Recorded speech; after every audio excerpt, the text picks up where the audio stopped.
Bismillahirrahmanirrahim. Assalamualaikum warahmatullahi wabarakatuh.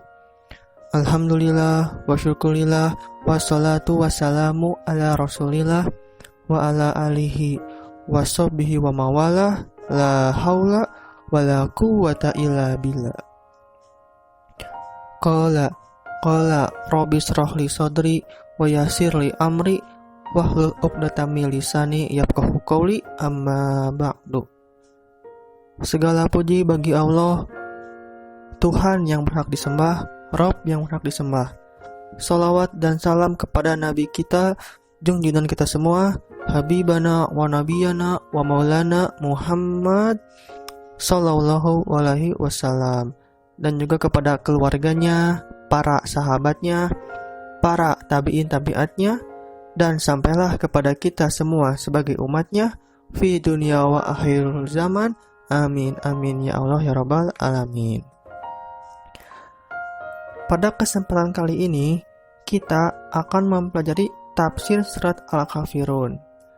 Nah, sebelum masuk ke penafsiran surat Al-Kafirun, saya akan membacakan surat Al-Kafirun terlebih dahulu beserta artinya. A'udzu billahi minasyaitonir rajim. Bismillahirrahmanirrahim. Qul ya ayyuhal kafirun la a'budu ma ta'budun wa la antum abiduna ma a'bud wa la ana abidum ma abadtum wala antum abiduna ma a'bud lakum dinukum waliyadin. Artinya, katakanlah, hai orang-orang kafir, aku tidak akan menyembah apa yang kamu sembah, dan kamu bukan penyembah Tuhan yang aku sembah, dan aku tidak pernah menjadi penyembah apa yang kamu sembah, dan kamu tidak pernah pula menjadi penyembah Tuhan yang aku sembah. Untukmu agamamu, dan untukkulah agamaku. Quran Surat Al-Kafirun ayat 1-6. Nah, apa sih isi surat dari Al-Kafirun ini? Surat ini berisi penjelasan ajaran untuk berlepas diri dari amalan yang dilakukan oleh orang-orang musyrik.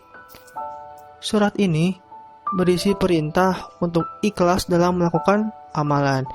Yaitu apa? Yaitu amalannya murni hanya ditujukan kepada Allah semata. Baik, sekarang kita masuk ke dalam penafsiran surat Al-Kafirun. Ayat pertama. A'udzu billahi minasyaitonir rajim. Bismillahirrahmanirrahim. Qul ya ayyuhal kafirun. Artinya, katakanlah, hai orang-orang kafir. Nah, maksud dari ayat ini adalah, ayat ini ditunjukkan kepada orang-orang seluruh kafir di muka bumi ini.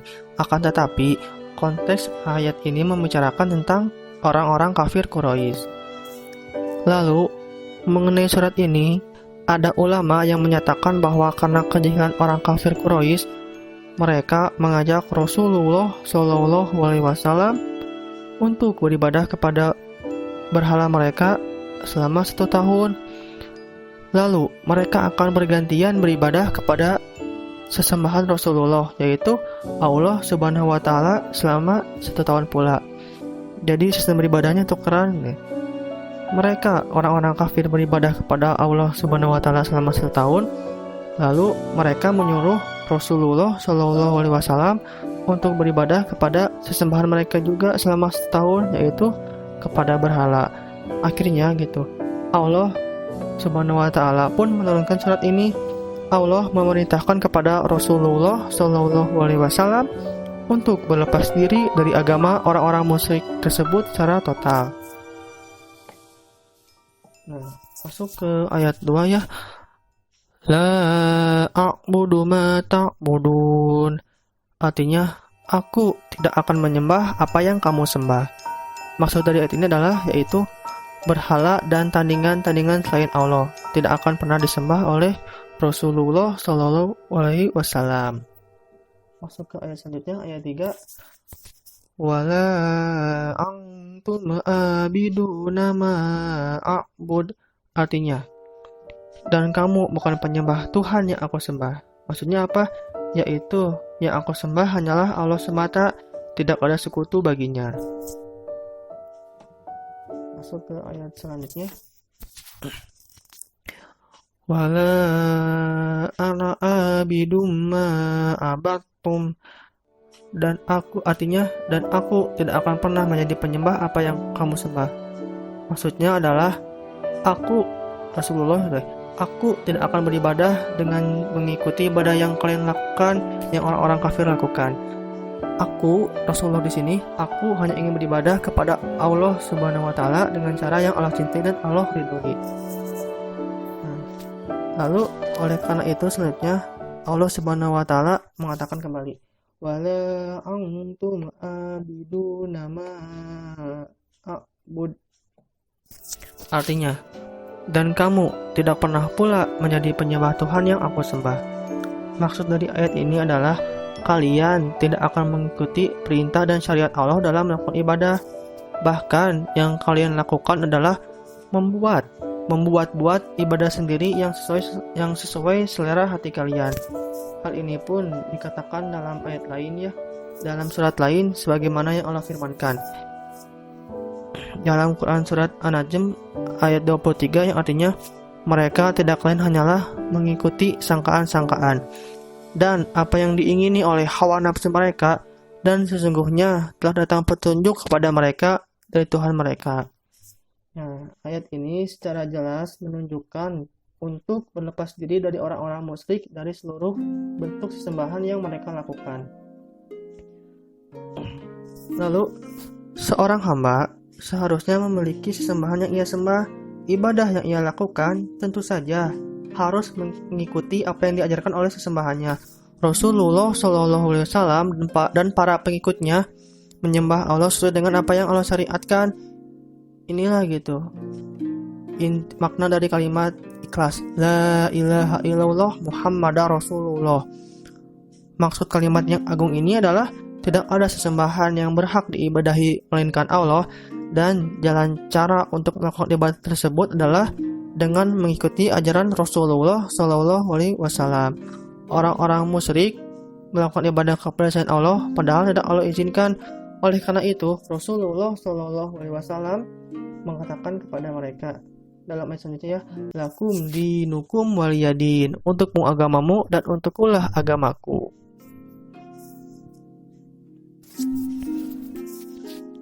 Nah, lalu mengenai ayat yang berulang dalam surat ini, yaitu dalam ayat 2 sampai ayat 5. A'udzubillahi minasyaitonirrajim. Bismillahirrahmanirrahim. La a'budu ma ta'budun wa la antum abiduna ma a'bud wa la ana abidum ma abattum wa la antum abiduna ma a'bud.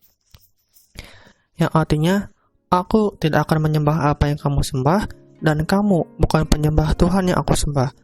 Dan aku tidak pernah menjadi penyembah apa yang kamu sembah, dan kamu tidak pernah pula menjadi Tuhan yang aku sembah. Ada 3 penafsiran dalam ayat ini ya. Yang pertama dalam ayat surat Tafasir karya Abu Bakar Jabir Al-Jazairi. Yang kedua ada tafsir Al-Quran Al-Azhim dari Ibnu Katsir. Lalu yang ketiga ada Taisir Karimi Rahman Abdurrahman bin Nasir Asyadi Mu'asyasyah Al-Salah. Dalam penafsiran pertama, maksud dari ayat tersebut adalah untuk penguatan makna takkid. Pendapat ini dinukil oleh Ibnu Jarir dan sebagian pakar bahasa, yang semisal dengan firman Allah Ta'ala, fa innama al-usri yusra, innama al-usri yusra, yang artinya karena sesungguhnya sesudah kesulitan itu ada kemudahan. Sesungguhnya sesudah kesulitan itu ada kemudahan dalam Quran surat Alam Nasroh ayat 5-6. Al-Insyirah. Lalu berikutnya gitu. Dalam surat At-Takasur ayat 6-7. La tarohunnal jahim summa la tarohunnaha ainal yakin. Yang artinya, niscaya kamu benar-benar akan melihat neraka jahim, dan sesungguhnya kamu benar-benar akan melihat dengan ainul yakin. Jadi dalam tafsiran pertama ini adalah ayat tersebut adalah untuk penguatan makna takkid seperti yang tadi saya bacakan, sama seperti di Quran surat Al-Insyirah ayat 5-6, lalu sama juga seperti Quran surat At-Takasur ayat 6-7. Lalu dalam penafsiran kedua, sebagaimana yang dipilih oleh Imam Bukhari dan para pakar tafsir lainnya, bahwa yang dimaksud ayat la a'budu ma ta'budun wa la antum abidu nama a'bud, yang artinya aku tidak akan menyembah apa yang kamu sembah dan kamu bukanlah penyembah Tuhan yang aku sembah. Nah, kalimat ini untuk masa lampau. Lalu dalam ayat 4-5, wala ana abidu ma abatum wala antum abidu nama a'bud, yang artinya dan aku tidak akan pernah menjadi penyembah apa yang kamu sembah, dan kamu tidak pernah pula menjadi penyembah Tuhan yang aku sembah. Nah, kalau yang ini untuk masa yang akan datang. Jadi ada beda gitu. Yang pertama ayat 2-3 untuk masa lampau yang sudah lampau, lalu untuk ayat 4-5 untuk yang akan mendatang. Lalu masuk kepada tafsiran 3, la a'budu ma ta'budun. Artinya, aku tidak akan menyembah apa yang kamu sembah. Yang dinafikan, ditiadakan di sini adalah perbuatan menyembah selain Allah. Karena kalimat ini adalah jumlah fi'liyah, kalimat yang diawali kata kerja. Sedangkan kalimat wala ana abidu ma abattum, artinya dan aku tidak akan pernah menjadi penyembah apa yang kamu sembah. Yang dimaksudkan di sini adalah penafian, peniadaan menerima sesembahan selain Allah secara total. Di sini bisa dimaksudkan secara total karena kalimat tersebut menggunakan jumlah ismiyah atau kalimat yang diawali kata benda. Dan ini menunjukkan takkid. Takkid itu apa? Penguatan makna. Sehingga seakan-akan yang dinafikan dalam ayat tersebut adalah perbuatan menyembah selain Allah, yang ditambahkan tidak menerima ajaran menyembah selain Allah secara total. Yang dimaksud ayat ini pula adalah menafikan jika Nabi SAW tidak mungkin sama sekali menyembah selain Allah. Seperti itu. Nah, yang terakhir, hikmah apa sih yang berharga dalam surat Al-Kafirun ini? Yang pertama, dalam ayat ini dijelaskan adanya penetapan akidah meyakini takdir Allah, yaitu orang kafir ada yang terus-menerus dan pekafirannya, begitu pula dengan orang yang beriman. Yang kedua, kewajiban berlepas diri atau barok secara lahir dan batin dari orang kafir dan sesembahan mereka. Yang ketiga, adanya tingkatan yang berbeda antara orang yang beriman dan orang kafir atau musyrik. Yang keempat, ibadah yang bercampur kesyirikan atau tidak ikhlas tidak dinamakan ibadah. Nah, sekian dari saya. Maaf apabila banyak sekali kesalahan, karena kesalahan datangnya dari saya dan kesempurnaan datangnya dari Allah. Saya Fikri Nur Rahman pamit undur diri. Assalamualaikum warahmatullahi wabarakatuh.